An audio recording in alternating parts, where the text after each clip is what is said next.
Coming up next on NewsDepth, Israel and Hamas agree to a ceasefire.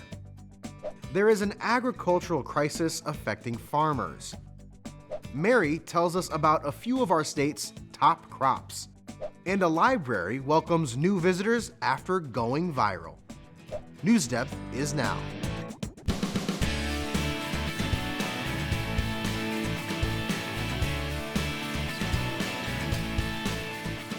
The war in Gaza appears to be halting. Last week, Israel and Hamas agreed to phase 1 of a ceasefire plan. Hello everyone, I'm Gabriel Kramer. Thank you for joining us. A ceasefire is when all sides agree to stop a war.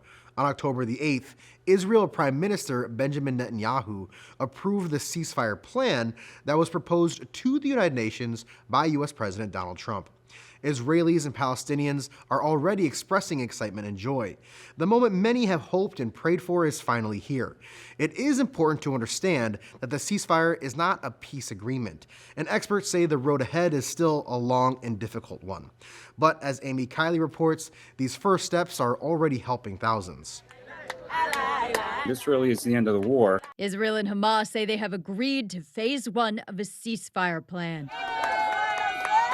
Many Israelis are expressing gratitude toward the U.S. What we're witnessing is peace through pressure. Reports out of Gaza say people there clapped and cheered at the news. It's incredibly quiet from the skies. Come on! The United Nations says it will supply sustained humanitarian relief to Gazans. Trump says other Mideast countries plan to help with reconstruction. I think Gazans will have massive relief as the war stops. Experts say the next phase of the ceasefire plan will be harder to implement. It speaks about reconstruction in Gaza. It speaks about an international security force. All of those things are very complicated. Thank you, Amy. Now, on to some farming news. Arkansas farmers this year are facing the worst agriculture economy the country has seen in decades. Experts say if conditions don't improve, as many as 1/3 of the state's farms may file for bankruptcy or close altogether. Bankruptcy is a legal process that can help when a business or a person has debt they cannot repay. Andrew Mobley spoke with a farmer who, like many in Arkansas, is not sure how he can make it another year without emergency federal aid.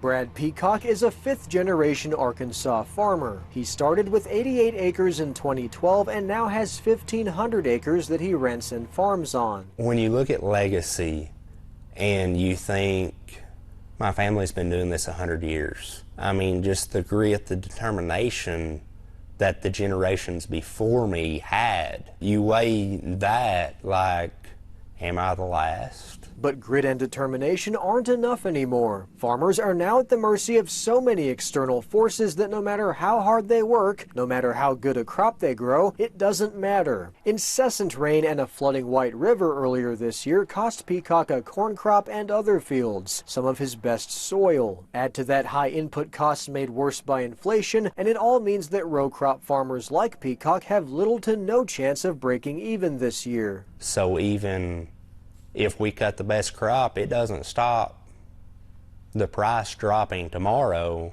Thankfully, there may be a little light at the end of the tunnel. The big beautiful bill contains direly needed updates to outdated safety net subsidies for farmers that should have come 2 years ago in a new federal farm bill. With those increases in that bill, that's what's giving guys the hope to go on.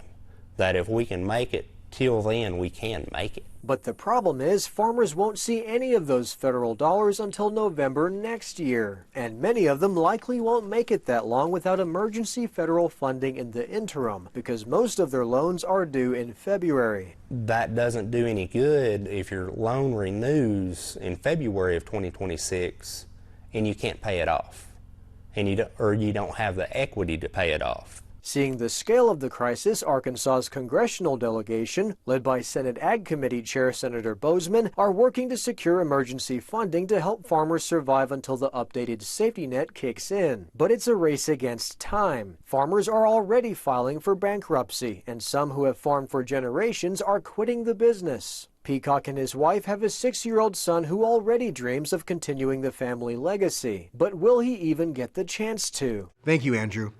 Agriculture is a key part of Ohio's history and economy, dating back to Native Americans and early European settlers who grew crops like corn and beans. Today, Ohio is a major producer of soybeans and corn used in food, animal feed, biofuels, and so much more. Mary Fecto has this week's Know Ohio, all about the industry.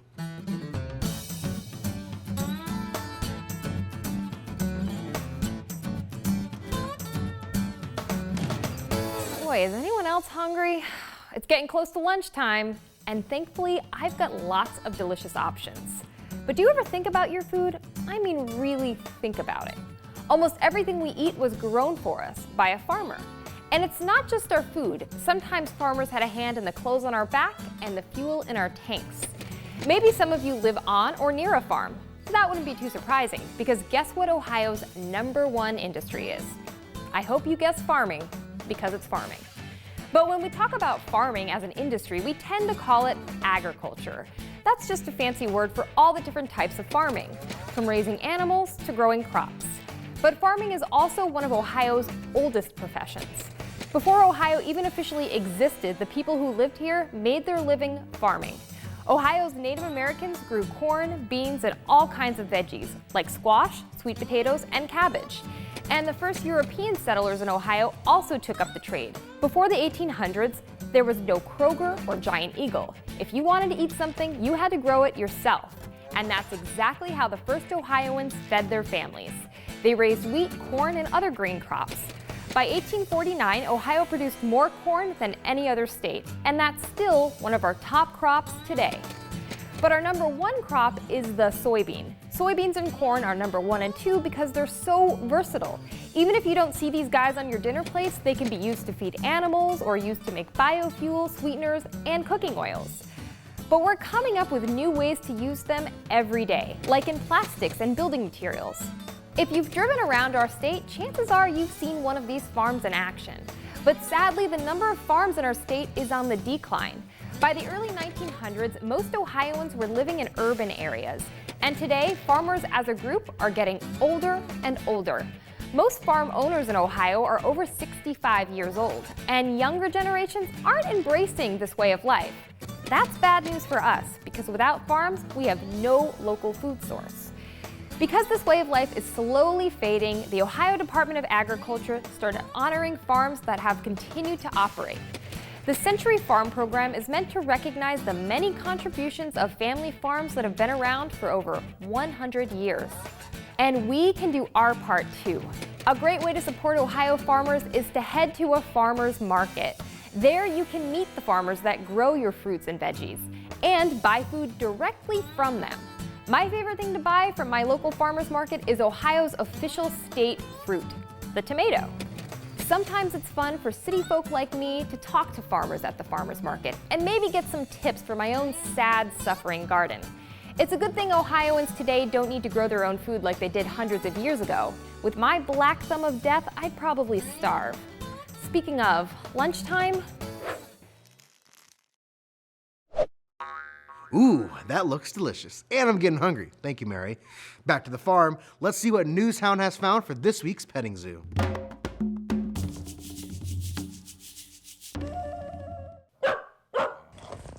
Oh, hey, NewsHound. Looks like you were pretty hungry, too. What do you have there? Some kibble? Oh, what else do you have? A story, too. Well, that's great. What did you find for us this week? Oh, cool. You found a story about a goat show at a county fair that allowed individuals with physical or developmental disabilities be part of the show. To see more about this inclusive goat show, click the Petting Zoo thumbnail at the bottom of this episode page.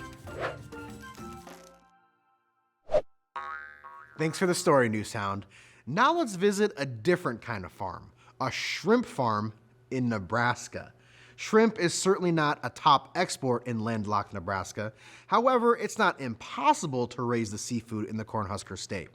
Grace McDonald introduces us to a teenager who built a small business doing just that on his family's farm.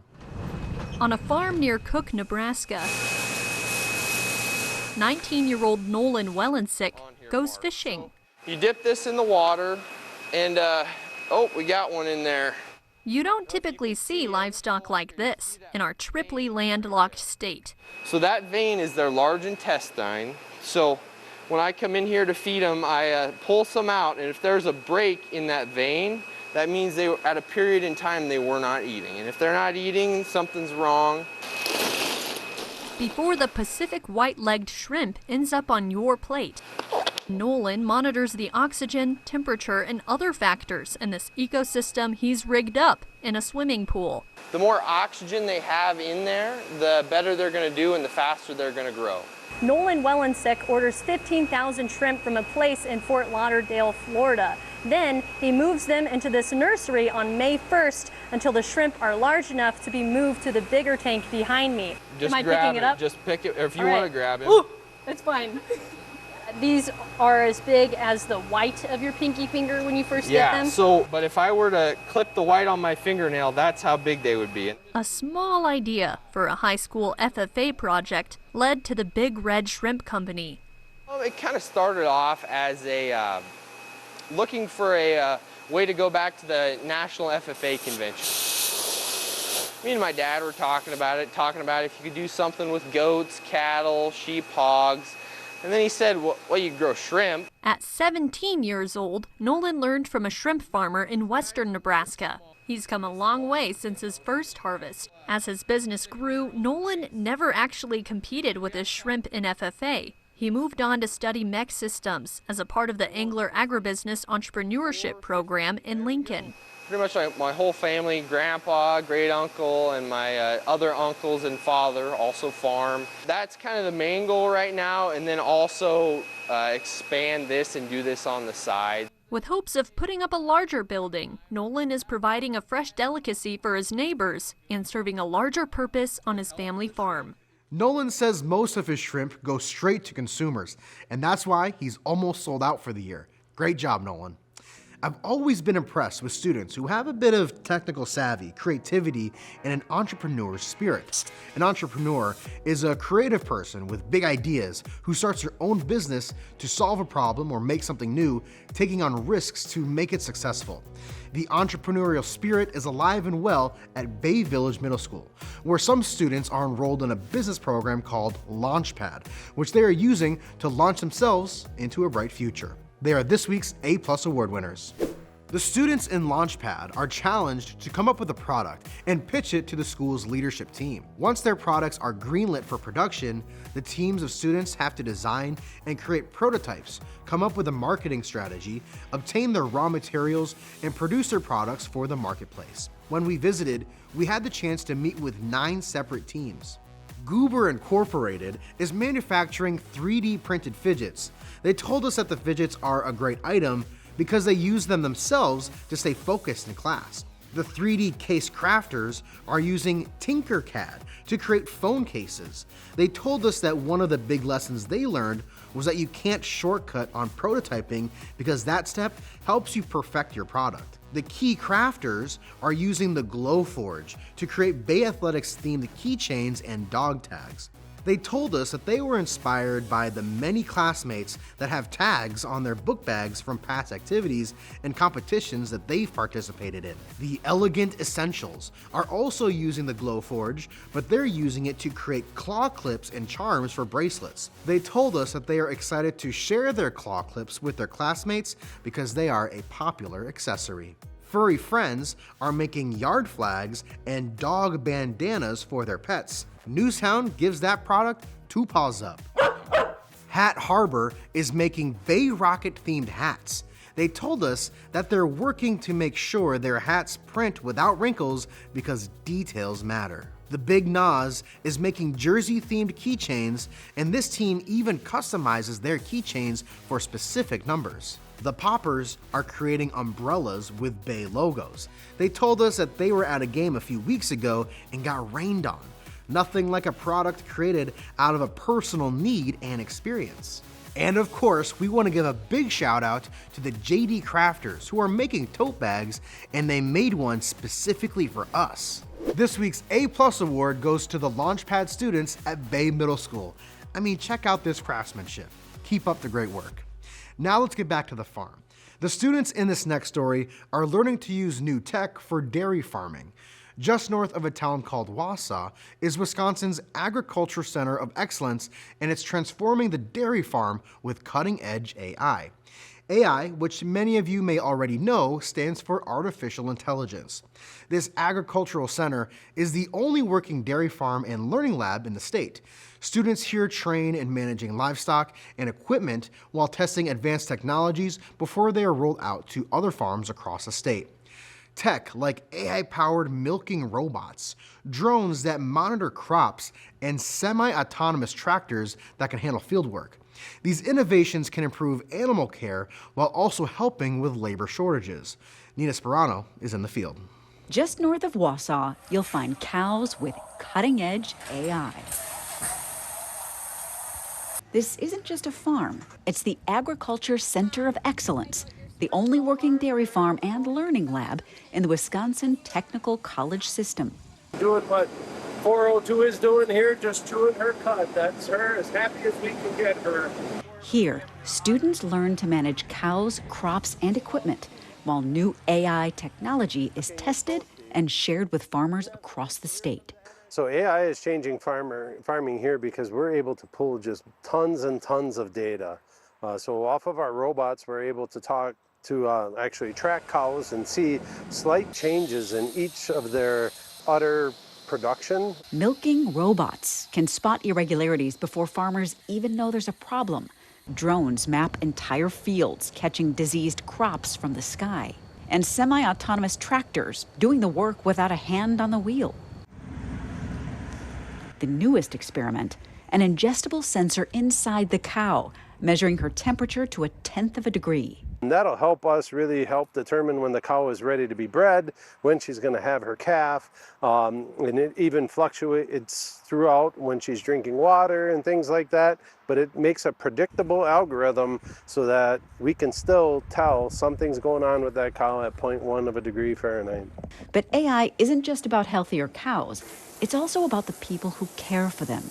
I think it's going to really have a fit is when you've got less people coming to the dairies and working for the dairymen, where you can get more cows through on the farm with less help.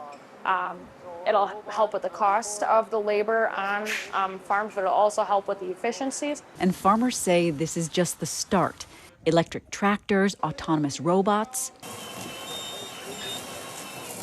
even power from methane. It's what farmers call Agriculture 4.0, where AI and autonomy are redefining dairy farming. Agriculture 4.0. Thank you, Nina. Well, that brings us to our Write to Us for the week. We'd like to hear your ideas for other uses of AI. How do you see artificial intelligence used in the future? Students can use our inbox form online or send us an email to newsdepth@ideastream.org to share their answers. Last episode, Zaria taught us about the Ohio and Erie Canal Towpath Trail and its rich history in Ohio. We also learned how it has been turned into a modern-day trail where people can hike, walk, and bike. So, what are your favorite hiking spots?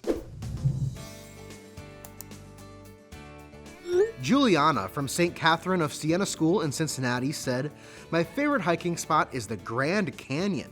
I have recently been in Arizona, and I hiked there. I was born in Arizona. My favorite place is the Grand Canyon because when I was younger, I hiked with my whole family. I even saw the Colorado River. I love being in my hometown with my family, so it's very fun to be in the bright sun with a little breeze. What's also crazy is that I saw a rattlesnake." The Grand Canyon, that's incredible. Thank you, Juliana.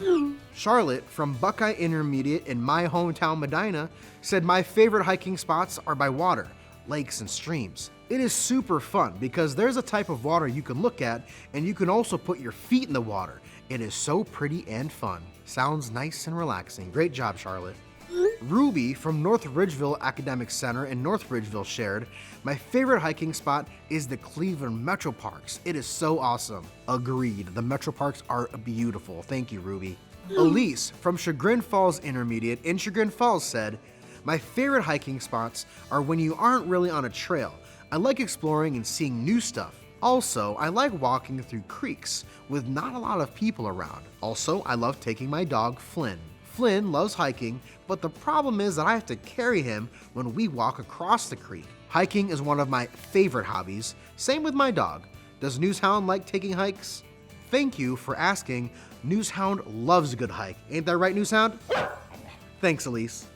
Owen from Claggett Middle School, also in Medina, said, my favorite hiking spot is Lake Medina in Medina, Ohio. I live in a spot where my house is connected to a path along the bottom of the lake, which makes this place very convenient to bike and run on. It is very fun to run by the lake because it is so calming. That is why Lake Medina is my favorite hiking spot. I know that lake. I pass by it when I go visit my parents. Thank you, Owen. With all this hiking talk, I think I might just have to take one after this episode. Thank you all for writing. Back to AI news. A library in Nashville, Tennessee is offering AI classes for senior citizens. As you get older, it can be harder to keep up with new tech. That's why this library is working to teach seniors how they can use artificial intelligence. Rob Coles has the story. It's a few questions for you guys. What do you know about AI? ChatGPT, Gemini, Claude. So all of these are chat box. Maybe cutting edge today, but when Gaynell Dahl and Louis Laska started working, high tech was... My God, that was 1972? Whiteout. Whiteout. Dahl even worked at News Channel 5's office in the 70s and 80s. The pair are two of the folks attending a class offered through the Nashville Public Library teaching seniors how to use AI. Everybody wants to know about AI, including the seniors.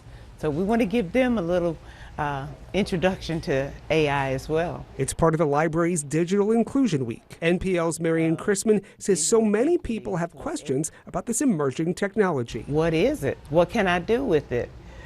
Is it going to replace everything I know? The class breaks down different types of AI. Now these chat bots are meant to be very conversational. Ways to use it in your everyday life. Let's figure out something to eat. Linda, what do you have in your refrigerator right now? And offers some safety tips, pointing out some of the dangerous ways people on the internet can use it to take advantage of folks. That scammer to send to you or me with no mistakes. And as technology moves faster and faster, we want to make sure that everyone has the tools they need to improve their lives and just do everyday things with technology. These seniors are getting up to speed for the years to come. From typewriters that had their own correction ribbon. Oh, a big deal. Unbelievable. To yes, I would like for you to create a poem about older adults learning about AI. Absolutely, let's dive right in. All in the course of one life. Thanks, Rob. Thanks in large part to technological advances, from computers to phones, many people have less time to go to a library, but that might gradually change. At least that's what staffers at one Wisconsin library are starting to see.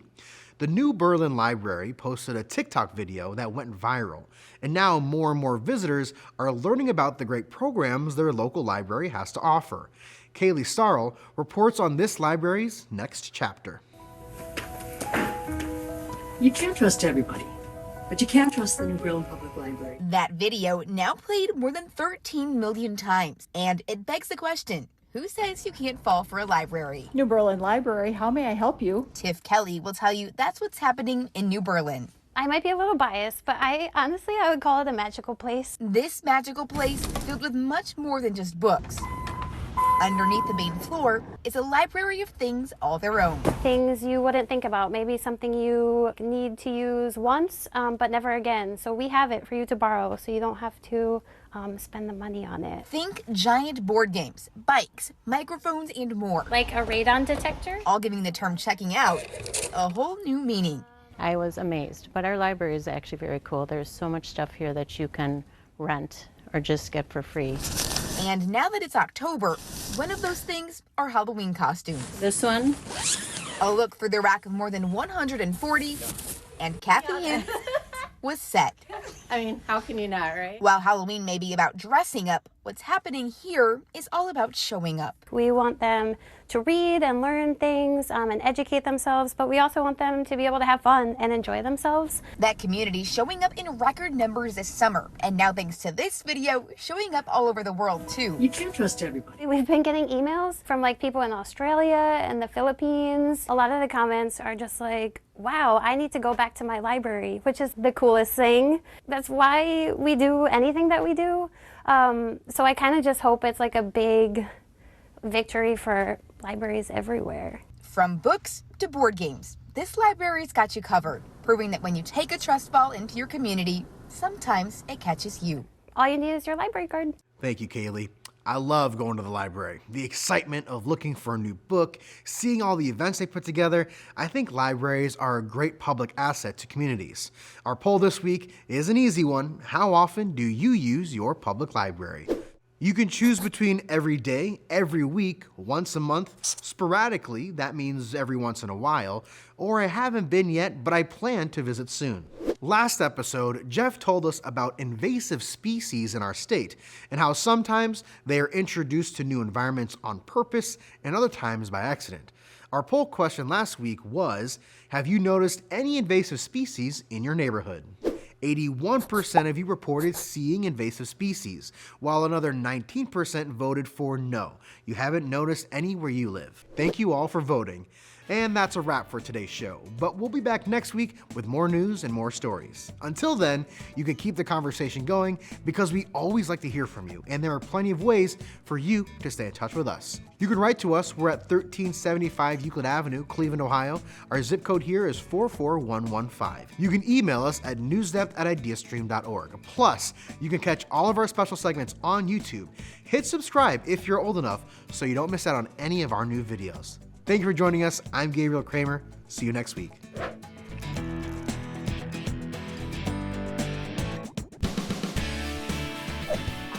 NewsDepth is made possible by a grant from the Martha Holden Jennings Foundation.